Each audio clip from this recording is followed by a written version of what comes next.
Hello, this is Firewall doing another tutorial for the mothership, and today we're going to be learning how to open ISO files, and secondly how to capture DVD, video streamline, and all sorts of stuff from web pages, including also how to download stuff from YouTube. But initially, here's how to grab a program called Camtasia Studio, which is here. I also have it already here as well. To be able to get it to you, I had to put it in a form called an ISO file, which is, in a long story, is a snapshot of the program that now allows me to upload it and then for you to download it and use the program. But for you to get it, you're going to have to first of all download a program called ISO. I found a site called Magic ISO Maker, which is www.magiciso.com. And if you go to the download site, that should open up this window, which will then give you the opportunity to download from two sites. Or alternatively, in the mothership blog, if you go directly to the link that I gave you, which was Magic ISO blah blah blah blah blah, hit that. That will open the window directly. Hit save. Save the file to a location you remember, either your desktop or maybe you have a downloaded file. Anyway, save it, run it. It's perfectly safe. It's free to use, and yeah, you'll have Magic Download. And again, if you go to the home page on Magic ISO Maker, it gives you all the stuff you need to know on how to use it, but it's really quite simple. Step 2 of getting this wonderful program called Camtasia Studio, which is right here, I have it. What you need to do is go to the other site that I've recommended, and this site is the eSite. Snips.com site. Right, so the address you need to go to for this one is www.esnips.com/web/mother-ship-stuff. Now if you go there, you'll come to this page. If you scroll down, you'll see this little section here, Camtasia Studio Build. Now what you want to do is click on the hyperlink there.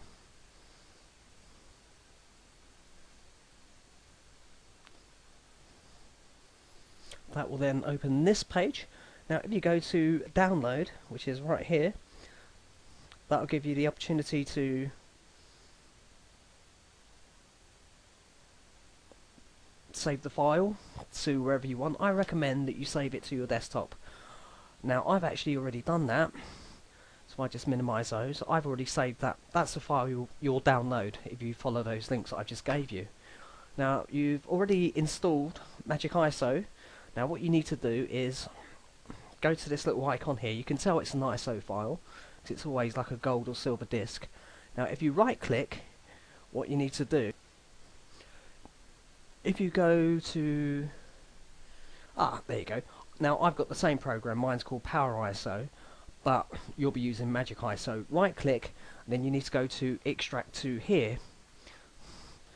Now that'll give you an option to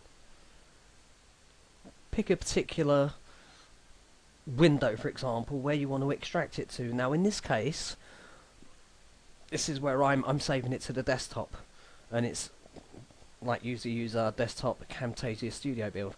That might look slightly different in yours, but it will basically say where you want to save it.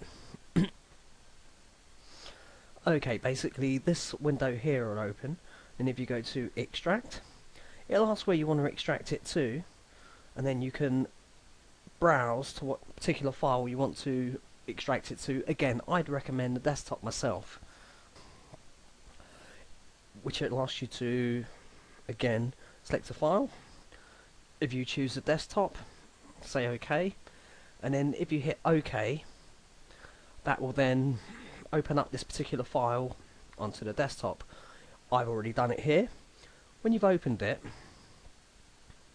you'll be presented with what we call an extracted file. Here you go.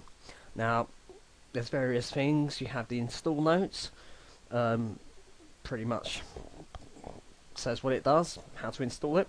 This is the one you want, which is the program itself. Now if you want the program for free, here's the keygen you need to actually generate the serial number. So what I normally do is run this one first, and it is virus free, but there you go. Now the most annoying thing is it's going to have this music, so just turn your speakers off. Now what you basically want to do is put your name, type, it's up to you, you can have a single user license, and then if you go to generate, that will start generating whatever code you need to use it. Once you've done that, cut, copy, and paste it. Just go copy. Do not close it, even though the noise is going to get really annoying. Okay, just keep it there. Minimize it. It's actually quite a funky tune. What I would do is somewhere, like I'm going to use this particular program I got, it's called the sidebar, and it's got like a post-it note. I'm going to keep that particular number there, just in case if it doesn't, when I go to run the program, like if I click that program now and then go to install, just double click on it, excuse me, at some stage it will ask you for a serial number. There you have your serial number here. It's very rare, but in some programs you can just cut and paste it straight into the serial number boxes. But if they won't let you do that, you have it literally here, so you can just type it in manually. But do write that number down, otherwise you'll probably have to, you know, uninstall it and start all again. But basically, once you've saved that program, the actual program will be on your desktop, and if we open it up,